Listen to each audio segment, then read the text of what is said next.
My dear students, in this class, let us list out the general characters and also classification of chordata.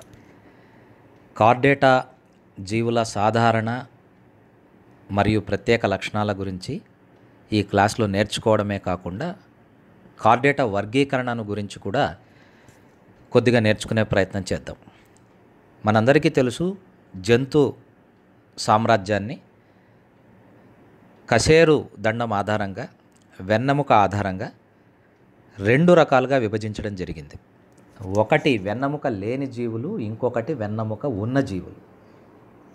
వెన్నెముక లేని జీవులని అకశేరుకాలు అంటారు, వెన్నెముక ఉన్న జీవులని సకశేరుకాలు అంటారు. సా అంటే కలిగి ఉండడం, కశేరువును లేదా వెన్నెముకను కలిగి ఉంటే అటువంటి జీవులను సకశేరుకాలు అంటారు. Animal kingdom is divided into two categories, namely invertebrata and vertebrata. Invertebrates lack vertebral column, whereas vertebrates contain vertebral column. Vertebral column ఉంటే అంటే వెన్నెముక ఉంటే వాటిని వర్టిబ్రేటా జీవులు అనాలి. కాబట్టి దీని ఆధారంగా మానవుడు కూడా కార్డేటా కిందికే వస్తాడు. కాబట్టి మనల్ని గురించి మనం బాగా తెలుసుకుంటే, మనల్ని గురించి మనం బాగా అధ్యయనం చేస్తే కార్డేటా లక్షణాలన్నింటినీ లిస్ట్ అవుట్ చేయడం చాలా సులభం. Now let us see the fine points of the chordate characters and classification. The term chordata was coined by Balfour. Chordata అనే పదాన్ని ప్రతిపాదించిన శాస్త్రవేత్త Balfour. 4 significant characteristic features should be seen in all chordates. కార్డేటాగా పిలువబడే ఏ జంతువులో అయినా కూడా జీవితకాలంలో ఏదో ఒక దశలో 4 అతి ముఖ్య లక్షణాలు కనిపించి తీరాలి. అవి పిండస్థ దశలో ఉండొచ్చు, ప్రౌఢ దశలో ఉండొచ్చు, లేదా జీవితాంతం కొనసాగొచ్చు. ఆ 4 లక్షణాలు ఏవి అంటే డార్సల్ నోటోకార్డ్, పృష్ఠవంశం, డార్సల్ నర్వ్ కార్డ్, పృష్ఠ నాడీదండం, ఫారెంజియల్ గిల్ స్లిట్స్, గ్రసనీ మొప్పచీలికలు, పోస్ట్ అనల్ టైల్, పాయుపర పుచ్చం. All the chordates should include or should exhibit these fine significant characters at least in one of their life stages. It may be in embryonic condition, or it may be in adult condition, or it may be throughout the life. Dorsal nerve cord, dorsal notochord, pharyngeal gill slits and post-anal tail are the most significant characteristic features of any chordate, including human being. Now let us visualize the anatomy of each and every character. Biggest chordate is Balanoptera musculus.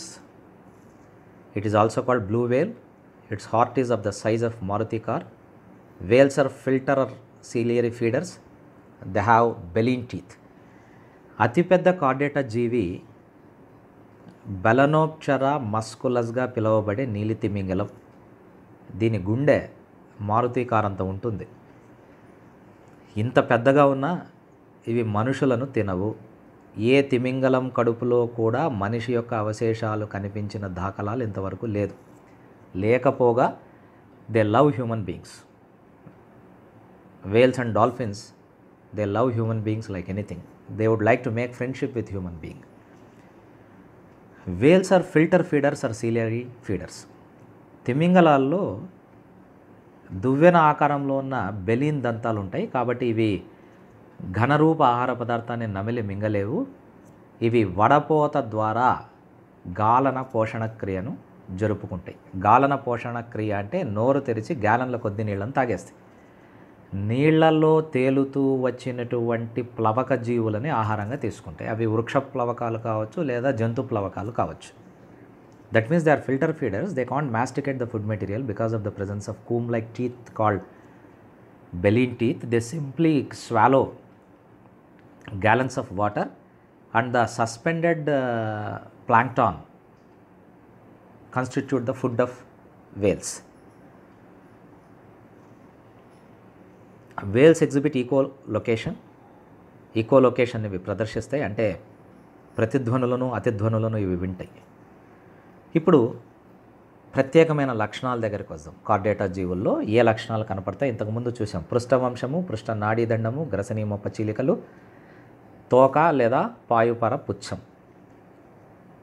Notochord is also called chorda dorsalis because it is situated on the dorsal side of the body and it looks like a cord.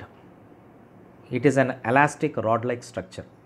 So notochord is described as an elastic rod-like structure that is present on the dorsal side of each and every chordate.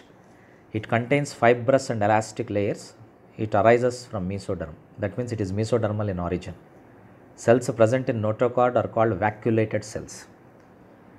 నోటోకార్డుకే అంటే పృష్ఠవంశానికే మరొక పేరు కార్డా డార్సాలిస్. దీనిలో తంతురూప మరియు స్థితిస్థాపక కణజాలాలు అంటే స్థితిస్థాపక పొరలు ఉంటాయి. తంతుయుత పొర ఉంటుంది, స్థితిస్థాపక పొర ఉంటుంది. ఇది మధ్యస్త్వచము నుంచి ఏర్పడిన నిర్మాణము. పృష్ఠవంశం మధ్యస్త్వచం నుంచి ఏర్పడింది. పృష్ఠవంశం లోపల ఉన్నటువంటి కణాలను రిక్తికామయ కణాలు అంటారు. ఇది ఇంతకుముందు చెప్పుకున్నటువంటి తిమింగలం. ఇక్కడ చూడండి, మీకు నోటోకార్డ్ ఈజ్ సీన్ హియర్. పృష్ఠవంశం కనపడుతూ ఉంది, దాని మీద పృష్ఠ నాడీదండం కనపడుతూ ఉంది. చివరిలో మీరు తోక ప్రాంతం చూడండి, దీన్నే పాయుపర పుచ్చం అంటారు. This is called post anal tail. And you can also see the pharyngeal gill slits here. ఇక్కడ గ్రసనీ మొప్ప చీలికలు కనపడుతున్నాయి. సో ఇప్పుడు ఒకసారి పృష్ఠవంశాన్ని గుర్తు తెచ్చుకుంటే ఇది పృష్ఠతలంలో ఉన్నటువంటి కడ్డీలాగా ఉన్న స్థితిస్థాపక శక్తి కలిగిన నిర్మాణము. దీన్ని ఆవరించి తంతుయుత మరియు స్థితిస్థాపక కణజాలం ఉంటుంది. లోపల ఉన్న కణాలని రిక్తికామయ కణాలు అని వ్యవహరిస్తారు. ఇక్కడ చూడండి, మీకు నర్వ్ కార్డ్ కనపడుతుంది. So this is called dorsal nerve card. This dorsal nerve card is divided into upper brain and lower most spinal cord. అంటే పృష్ఠనాడీ దండము పూర్వభాగంలో మెదడుగా, పరభాగంలో కశేరు నాడీదండంగా అంటే స్పైనల్ కార్డుగా రూపాంతరం చెంది ఉంటుంది. ఈ రెండింటిని ఆవరించి మస్తిష్క మేరుద్రవం ఉంటుంది. Brain and spinal card or surrounded by cerebrospinal fluid and this nerve cord is ectodermal in origin. ఈ నాడీ దండము, ఈ పృష్ఠ నాడీ దండము వెలుపలి త్వచమైనటువంటి బాహ్య త్వచము నుంచి ఏర్పడిన నిర్మాణము. And this is of course evolutionary history. చూడండి ఫారెంజియల్ గిల్ స్లిట్స్ ఎలా మారుతున్నాయి. గ్రసనీ మొప్ప చీలికలు బాహ్యస్త్వచము అంతర్వర్తనం చెందడం వల్ల, అంతస్త్వచం బహిర్వర్తనం చెందడం వల్ల ఏర్పడిన నిర్మాణాలు. These pharyngeal gill slits, they are present on both sides of the pharynx and they are formed by invagination of the ectoderm and evagination of the endoderm. So we can say that these are ectoendodermal in origin. And these pharyngeal gill slits are functional only in aquatic chordates. In terrestrial chordates, we know pretty well that gills are not useful to absorb the oxygen that is present in the air. Gills are useful only to absorb the oxygen that is dissolved in water. As a result, gill slits are functional only in aquatic chordates but not in terrestrial chordates. In terrestrial chordates, the function of gill slits is replaced by the lungs. జలచర Chordata జీవుల్లో మాత్రమే గ్రసనీ మొప్ప చీలికలు క్రియాశీలకంగా ఉంటాయి. భూచర Chordata జీవుల్లో గ్రసనీ మొప్ప చీలికలు కేవలం అవశేషాలుగా మిగిలిపోయి ఊపిరితిత్తుల ద్వారా శ్వాసక్రియ జరుగుతుంది. ఇక పాయుపర పుచ్చం తోక తరువాత కొనసాగేటటువంటి, అంటే ఆ పొడవాటి తోక, పాయువు తర్వాత తోక బయలుదేరుతుంది, తర్వాత అది కొనసాగుతుంది. So the extended part of the muzzle, the extended part of the skin that is present after anus is called post-anal tail. It is responsible for maintaining equilibrium, and in majority of the chordates, especially in case of mammals, apart from maintaining equilibrium, this also is used to indicate danger. ఉడతలు, కుందేళ్ళు ఇలాంటి వాటిల్లో తోక ప్రమాదాన్ని సూచించడానికి కూడా ఉపయోగిస్తాయి. మనం ఎర్రజెండాను ఏ విధంగా ఉపయోగిస్తామో ఉడతలు ఎప్పుడైనా ప్రమాదం వస్తే తమ తోకను నిక్కబొడుచుకునేలా చేసి జెండాలాగా ఊపుతాయి. ఎక్కడో దూరంగా ఉన్న మిగిలిన ఉడతలకి ఇది కనిపించి అవి అలర్ట్ అవుతాయి, జాగ్రత్త పడతాయి. Now let us list out the other characteristic features of chordates. Bilateral symmetry is found. What is symmetry? Arrangement of organs along a particular axis is called symmetry. ఒక అక్షాన్ని ఆధారంగా చేసుకొని ఒక సక్రమమైన పద్ధతిలో అవయవాలు అమరి ఉంటే దాన్ని సౌష్ఠవం అంటారు. కార్డేటా జీవులన్నీ ఏ సౌష్ఠవాన్ని ప్రదర్శిస్తాయంటే ద్విపార్శ్వ సౌష్ఠవాన్ని ప్రదర్శిస్తాయి. ద్విపార్శ్వ సౌష్ఠవంలో ఏదైనా జీవిని నోరు మరియు పాయువు నిలువు అక్షం వెంబడి వివక్తత గావిస్తే 2 సమాన అర్ధభాగాలు వస్తాయి. దానినే ద్విపార్శ్వ సౌష్ఠవం అంటారు. ద్వి అంటే 2, పార్శ్వాలు అంటే పక్కలు. Let me define this in English. Bilateral symmetry is the symmetry where 2 mirror images are equal parts or equal halves are obtained when the animal is cut along the oro-anal longitudinal axis. If the animal is cut along oro-anal axis, if 2 equal parts are obtained, and these equal parts should be like mirror images, such symmetry is called bilateral symmetry, and all chordates exhibit this bilateral symmetry. Internal metamerism is also found in the arrangement of ribs, vertebrae and muscles. బయటకు ఖండీభవనం కనపడకున్న Chordata జీవుల్లో అంతరాంగ అవయవాల అమరికలో, ముఖ్యంగా పర్షకలు, కండరాలు, వెన్నుపూసల అమరికలో అంతరాంగ ఖండీభవనం కనపడుతుంది. 2 to 4 chambered heart is found in chordates. Chordata జీవుల్లో 2 నుంచి 4 గదుల గుండె కనపడవచ్చు. 2 గదుల గుండె చేపలలో కనపడుతుంది, 3 గదుల గుండె ఉభయచరాల్లో కనపడుతుంది. అసంపూర్ణంగా విభజించబడినటువంటి 4 గదుల గుండె సరీసృపాల్లో కనపడుతుంది. సంపూర్ణంగా విభజించబడినటువంటి 4 గదుల గుండె సరీసృపాలలో కనపడదు, ఒక్క మొసల్లో మాత్రమే కనపడుతుంది. కానీ పక్షులు, క్షీరదాల్లో సంపూర్ణంగా విభజన చెందబడిన గుండె కనపడుతుంది. అంటే amphibians contain only 3 chambered heart. Whereas coming to reptiles show incompletely divided 4 chambered heart. But only exemption is crocodile. Crocodile is the only reptile that contains completely divided ventricle. That means completely 4 chambered heart is found in the reptile called crocodile.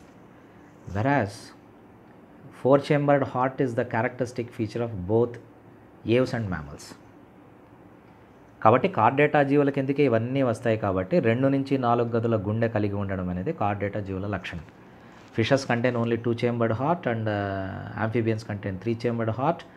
Incompletely divided 4 chambered heart is found in reptiles and completely divided 4 chambered heart is found in aves and mammals. Creatine phosphate is the muscle phosphogen. Chordata కండరాలలో ఉన్నటువంటి phosphagen creatine phosphate. ఇది ఏటీపీని పునరుత్పత్తి చేయడానికి ఉపయోగపడుతుంది. దీని యొక్క ప్రాధాన్యత గురించి మజిల్ కాంట్రాక్షన్ లెసన్లో నేను చెప్పాను, ఆ వీడియో చూడవలసిందిగా ప్రార్థన. Hepatic and renal portal systems are found. కాలేయ మరియు వృక్క నిర్వాహక వ్యవస్థలు కార్డేటా జీవుల్లో కనపడతాయి. సెకండరీలీ సైజోసిలిక్ సిలోమ్ ఆర్ ఎంటరోసిలోమ్. ఆంత్ర శరీర కుహరము, దీనినే ద్వితీయ షైజోసిలిక్ శరీర కుహరం అని కూడా అంటారు, అది కనపడుతుంది కార్డేటా జీవుల్లో. Now let us come to the classification of chordates. Chordata జీవుల వర్గీకరణ అంతా కూడా పృష్ఠవంశం ఉంటే ఏ భాగానికి పరిమితమై ఉంది అనే దానిని ఆధారంగా చేసుకొని చేశారు. The classification of Chordata is based on the presence and extent of the notochord. If notochord is confined only to the tail region, it is called urochordata. If the notochord is also extended into the snout, if the notochord is also extended even into the head region, that is called cephalochordata. And if the notochord is replaced by vertebral column, it is called vertebrate. So Chordata జీవులని Urochordata, Cephalochordata, Vertebrata సమూహాలుగా విభజించారు. Urochordata జీవుల్లో పృష్ఠవంశం తోకకు మాత్రమే పరిమితమై ఉంటుంది. సెఫలోకార్డేటా జీవుల్లో పృష్ఠవంశం తలలోకి కూడా వ్యాపించి ఉంటుంది. వర్టిబ్రేటా జీవుల్లో పృష్ఠవంశము వెన్నెముక చేత స్థానభ్రంశం చెందబడి ఉంటుంది. Now let us list out the characteristic features of Urochordate. I have already made it very clear that the notochord is confined only to the tail region in case of Urochordata. These are also called tunicates because their body is covered by one test that is made up of tunicin. Tunicin is akin to cellulose. It's not cellulose. Cellulose is not found in animals, but in some textbooks, in some NCERT textbook, it is given as cellulose. So we can say that the test, which is the hard material that is surrounding the body of Urochordate, is made up of tunicin, which is similar to cellulose. Vanadium is the respiratory pigment. చాలా Chordata జీవుల్లో respiratory వర్ణదంగా, శ్వాస వర్ణదంగా haemoglobin ఉంటే, Urochordata జీవుల్లో మాత్రమే శ్వాస వర్ణదంగా vanadium క్రోమోజన్ ఉంటుంది. ఈ Urochordata జీవుల్ని ట్యూనికేటా జీవులని కూడా అంటారు. ఎందుకంటే యూరోకార్డేటా జీవుల్ని ఆవరించి ఒక కంచుకం, ఒక కవచం లాంటి నిర్మాణం, దాన్ని కంచుకం అంటారు. ఆ కంచుకం ఉంటుంది. ఈ కంచుకము ట్యూనిసిన్ అని సెల్యులోజ్ను పోలిన పదార్థం చేత చేయబడి ఉంటుంది. ఈ యూరోకార్డేటా జీవుల్లో గుండె ఆల్టర్నేట్గా, ఏకాంతరంగా, ఒకసారి దైహిక హృదయంగా, ఇంకొకసారి పుపుస హృదయంగా పనిచేస్తుంది. The heart of Urochordate functions alternately as systemic and pulmonary hearts. Endostyle is present and it is useful for filter feeding. చాలా ఇంపార్టెంట్ బిట్ ఇది. యూరోకార్డేటా జీవుల్లో ఉన్నటువంటి ఎండోస్టైల్ అనే నిర్మాణము శైలికామయంగా ఉండి గాలన పోషణకు ఉపయోగపడుతుంది. ఈ ఎండోస్టైలే బాగా అభివృద్ధి చెందిన కార్డేటా జీవుల్లో అవటు గ్రంథిలాగా రూపాంతరం చెందుతుంది. So we can say that thyroid gland is analogous to the endostyle of urochordates. And urochordates exhibits one more important quality called retrogressive metamorphosis.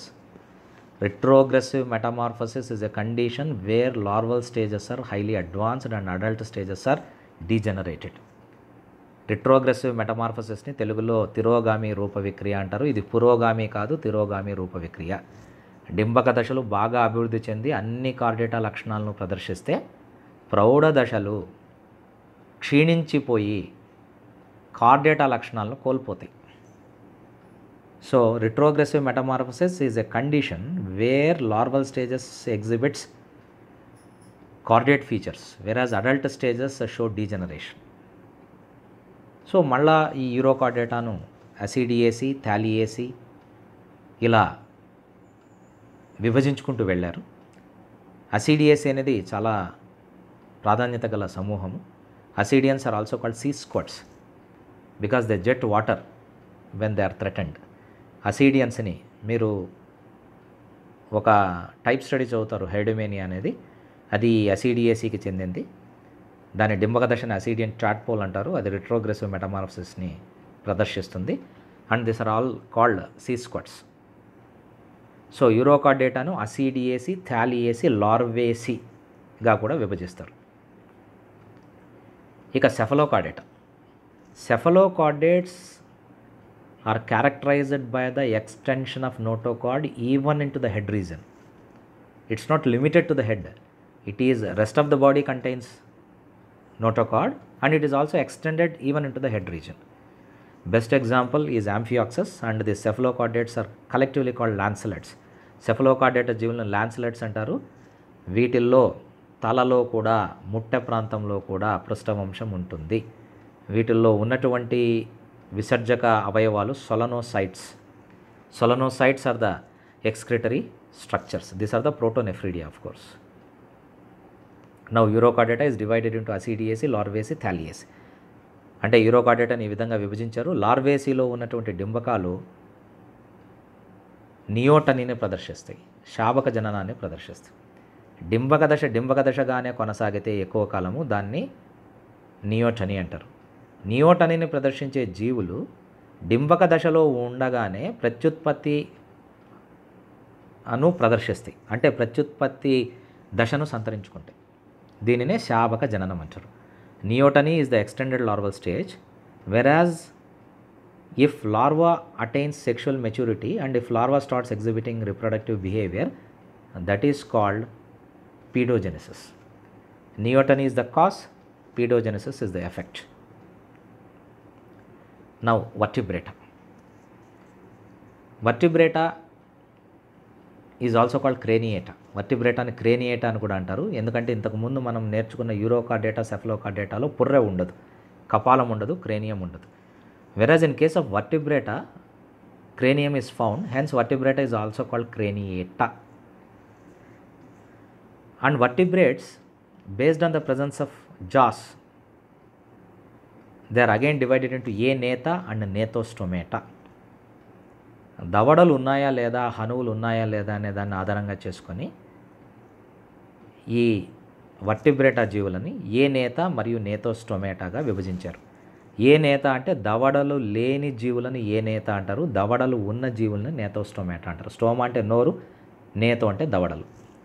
నోటిని ఆవరించే దవడలు ఉంటే నేతోస్టోమేటా కిందకి చేరుస్తారు, దవడలు లేకుంటే ఏ నేత కిందకి చేరుస్తారు. Agnatha is characterized by the absence of jaws, whereas in Gnathostomata the mouth is surrounded by definite structures called jaws. Now Agnatha, వీటినే జాలెస్ fishes అంటారు. ఆస్ట్రకోడర్మీ కిందికి అంతరించిపోయిన దవడలు లేని చేపలు వస్తాయి. These are not true fishes. దవడలు లేని చేపలు ఇప్పుడు లేవివి, అంతరించిపోయాయి. తరువాత ఏ నేతాలో జీవించి ఉన్న జీవులు cyclostomes. Ostracodermi are extinct, these are jawless fishes which are extinct. Cyclostomes are again jawless but they are living at present. Best example for cyclostomes is Petromyzon, which is also called lamprey, and Myxin, which is also called hagfish. Petromyzon, Myxin అనేవి సైక్లోస్టోమ్కి ఉదాహరణలు. పెట్రోమైజాన్కు మరో పేరు lamprey, మిక్సిన్కు మరో పేరు hog చేప. ఇవి సైక్లోస్టోమ్స్ యొక్క చిత్రాలు. పెట్రోమైజాన్ మరియు లాంప్రే ఇవి. నౌ నేతోస్టోమేటా. నేతోస్టోమేటా అంటే దవడలు కలిగి ఉన్నటువంటి కార్డేటా జీవులను నేతోస్టోమేటా అంటారు. వీటి కిందికి చేపలు, ఉభయచరాలు, సరీసృపాలు, పక్షులు, క్షీరదాలు వస్తాయి. Gnathostomata is characterized by the presence of mouth that is surrounded by the jaws. It is again classified into Pisces, amphibians, reptiles, aves and mammals.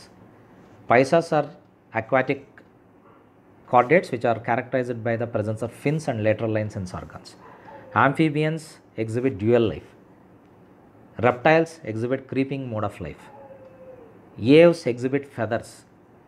Mammals exhibit hair and mammary glands. చేపల్లో అతి ముఖ్య లక్షణం వాజాలు కలిగి ఉండడం, పార్శ్వరేఖ జ్ఞానేంద్రియాలు కలిగి ఉండడం. ఉభయచరాల్లో అతి ముఖ్య లక్షణం ద్వంద్వ జీవితాన్ని గడపడం. సరీసృపాల అతి ముఖ్య లక్షణం పాకుతూ జీవించడం. పక్షుల్లో పిచ్చాలు లేదా ఈకలు కలిగి ఉండడం పక్షుల అతి ముఖ్య లక్షణం. క్షీరదాల్లో రోమాలు, క్షీరగ్రంథులు కలిగి ఉండడం క్షీరదాల అతి ముఖ్య లక్షణం. వీటిలో Pisces, amphibians are collectively called Ichthyopsida. Reptiles and aves are collectively called Sauropsida. చేపలని, ఉభయచరాలని కలిపి ఇక్థియోప్సిడా అంటారు. సరీసృపాలని, పక్షుల్ని కలిపి సారోప్సిడా అంటారు. మళ్ళా తిరిగి చేపలు, ఉభయచరాలు, సరీసృపాలు వచ్చి శీతల రక్తజీవులు, పక్షులు, క్షీరదాలు వచ్చి ఉష్ణ రక్తజీవులు. పైషస్, amphibians and reptiles are cold-blooded animals, poikilothermous animals, whereas aves and mammals are warm-blooded animals, that is they are homeotherms. And ఇంకొక విశేషం ఏమంటే చేపల్లో, ఉభయచరాల్లో ఉల్బ త్వచం కనపడదు. కాబట్టి చేపలు, ఉభయచరాలు ఉల్బరహితాలు. మొట్టమొదటిసారిగా ఉల్బత్వచము సరీసృపాల్లో కనపడింది. కాబట్టి సరీసృపాలు, పక్షులు, క్షీరదాలు ఈ మూడు